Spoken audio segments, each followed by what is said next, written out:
Après le premier prime de la Star Academy 2023, Léa Haddad a ironisé sur le choix de Vita comme marraine de cette édition.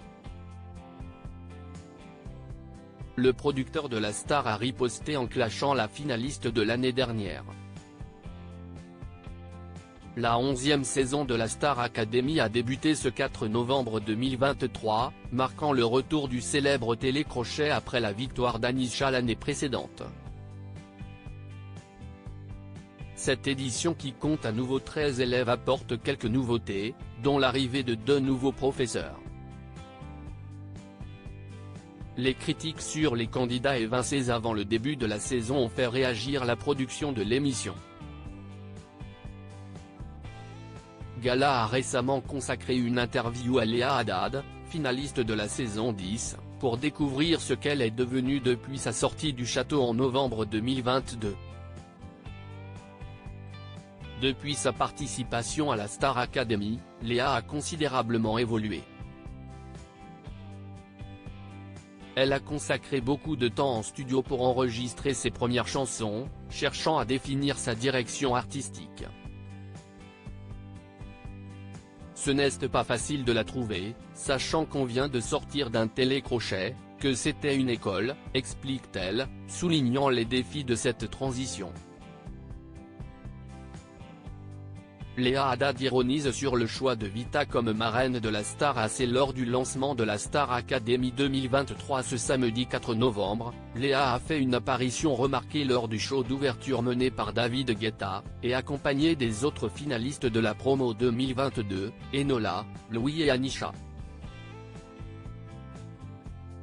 Mais au lendemain de cette grande soirée, la jeune chanteuse est au cœur d'un gros clash.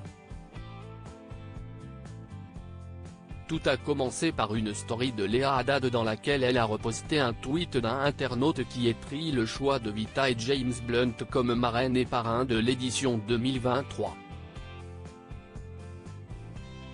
L'interprète de Plus Fort a ajouté une petite pique, j'avoue, pour aller dans le sens du message de l'internaute. Suite à cette publication, Saïd Boussif, qui n'est autre que le patron de Indifférence Prod, qui produit Vita, et chez qui avait signé Léa avant que son contrat ne soit rompu, a répliqué vertement. Le producteur de Vita clash Léa Haddad. Le producteur a partagé en story la publication de Léa en la clashant. Léa, force est de constater que n'ayant ni carrière, ni son, cela laisse forcément le temps à l'aigreur, je te souhaite ne serait-ce qu'1% de leur succès. Si est-il pas beau de cracher dans la soupe. En commentaire d'un internaute qui disait que la story de Léa était au second degré, elle a simplement acquiescé en écrivant merci. Une polémique qui risque de beaucoup faire parler dans les prochains jours.